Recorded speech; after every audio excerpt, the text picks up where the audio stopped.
Assalamualaikum warahmatullahi wabarakatuh. Salam sejahtera bagi kita semua. Shalom, Om Swastiastu, Namo Buddhaya, salam kebajikan.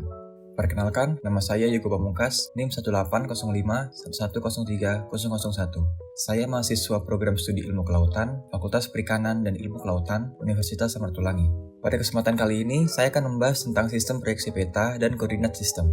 Langsung saja kita masuk di pembahasan yang pertama, yaitu proyeksi peta. Proyeksi peta adalah teknik-teknik yang digunakan untuk menggambarkan sebagian atau keseluruhan permukaan 3 dimensi yang secara kasaran berbentuk bola ke permukaan datar 2 dimensi dengan distorsi sesedikit mungkin. Dalam prosesnya, proyeksi peta menyebabkan distorsi pada aspek-aspek geometri permukaan bumi, yaitu distorsi jarak, distorsi arah, distorsi bentuk, dan distorsi skala. Untuk memperoleh peta yang ideal, diperlukan luas, jarak, arah, dan bentuk yang benar. Yang kedua, membagi daerah yang dipetakan menjadi daerah yang lebih sempit. Dan yang terakhir, menggunakan bidang datar atau bidang yang didatarkan.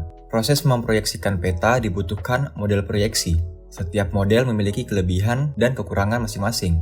Apabila satu jenis distorsi diminimalkan, maka jenis distorsi lain pasti akan membesar. Distorsi pada proyeksi peta memiliki 4 sifat. Yang pertama ada conform, yang kedua ada equivalen, ketiga ada equidistant, dan yang keempat ada azimultan. Conform di sini adalah bentuk yang digambarkan pada proyeksi peta harus sesuai dengan aslinya dan mempertahankan kemiripan dengan bentuk aslinya yang tampak pada bumi. Equivalen di sini adalah luas yang tergambar pada peta harus sesuai dengan luas yang sama di gambaran aslinya. Equidistant adalah peta yang digambarkan pada proyeksi peta, jaraknya harus sama pada jarak sebenarnya sesudah dikalikan dengan skala yang tercantum pada proyeksi peta. Azimultan adalah peta yang digambarkan pada proyeksi peta dengan ketentuan arahnya sama dengan yang sebenarnya. Terdapat beberapa metode yang dapat digunakan untuk menggambarkan muka bumi ke dalam bidang 2 dimensi. Menurut bidang proyeksi yang digunakan, terdapat proyeksi azimultan, proyeksi kerucut atau konik, dan proyeksi silinder. Proyeksi azimultan yaitu menggambarkan bidang datar sebagai bidang proyeksi. Proyeksi ini juga digunakan pada luasan yang tidak terlalu besar atau digunakan untuk keperluan lokal. Ciri-ciri proyeksi azimultan, yang pertama ada garis-garis bujur sebagai garis lurus yang berpusat pada kutub. Yang kedua, garis lintang digambarkan dalam bentuk lingkaran yang konsentris mengelilingi kutub. Yang ketiga, sudut antara garis bujur yang satu dengan yang lainnya pada peta besarnya sama. Yang keempat, seluruh permukaan bumi jika digambarkan dengan proyeksi ini akan berbentuk lingkaran. Yang selanjutnya ada proyeksi kerucut. Pada proyeksi ini, menggunakan kerucut sebagai bidang proyeksi. Biasanya digunakan untuk daerah di atas atau di bawah ekuator. Karena bentuknya miring sehingga dapat mewakili daerah di bagian tersebut. Ciri-ciri proyeksi kerucut antara lain, semua garis bujur merupakan garis lurus dan berkonvergensi di kutub. Yang kedua yaitu, garis lintang merupakan suatu bujur lingkaran yang berkonsentris dengan titik pusatnya adalah salah satu kutub bumi. Yang ketiga, tidak dapat menggambarkan keseluruhan permukaan bumi karena salah satu kutub bumi tidak dapat digambarkan. Dan yang terakhir, seluruh proyeksi tidak merupakan satu lingkaran sempurna sehingga baik untuk menggambarkan daerah lintang rendah. Yang selanjutnya ada proyeksi silinder. Proyeksi ini menggunakan silinder sebagai bidang proyeksi. Proyeksi ini secara luas dapat digunakan untuk daerah manapun, disesuaikan dengan kedudukan garis karakteristik. Dalam penggunaan proyeksi silinder mempunyai beberapa keuntungan.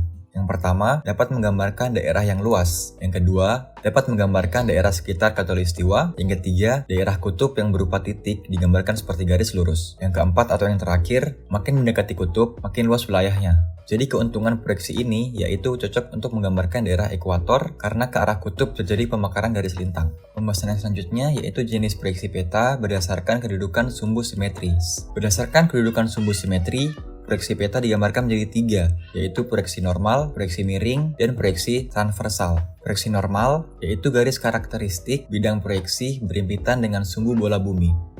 Proyeksi miring, garis karakteristik bidang proyeksinya membentuk sudut lancip dengan sumbu bola bumi. Dan proyeksi transversal yaitu garis karakteristik bidang proyeksi berpotongan tegak lurus dengan sumbu bola bumi. Di sini bisa dilihat contoh proyeksi normal. Pada gambar yang pertama atau yang paling kiri merupakan contoh proyeksi normal azimultan.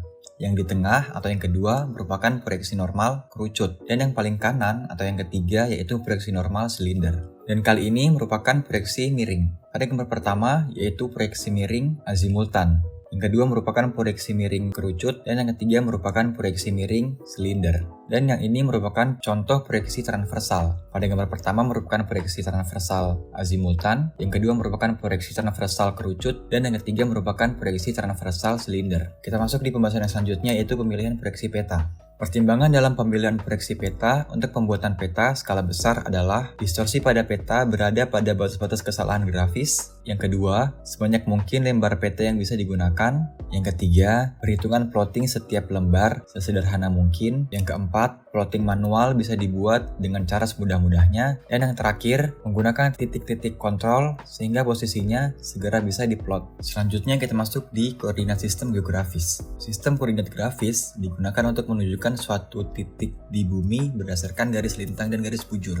Garis bujur yaitu horizontal yang mengukur sudut antara suatu titik dengan titik nol di bumi, yaitu Greenwich di London, Britania Raya, yang merupakan titik bujur 0 atau 360 derajat yang diterima secara internasional. Titik di barat bujur 0 derajat dinamakan bujur barat, sedangkan titik di timur 0 derajat dinamakan bujur timur. Baik, itulah penjelasan tentang sistem proyeksi peta dan koordinat sistem, di mana sudah saya jelaskan apa itu proyeksi peta, distorsi pada proyeksi peta, jenis-jenis proyeksi peta menurut bidang proyeksi, dan menurut kedudukan sumbu simetris. Dan juga bagaimana pemilihan proyeksi peta, dan juga saya menjelaskan tentang koordinat sistem geografis. Sekian penjelasan saya ucapkan terima kasih.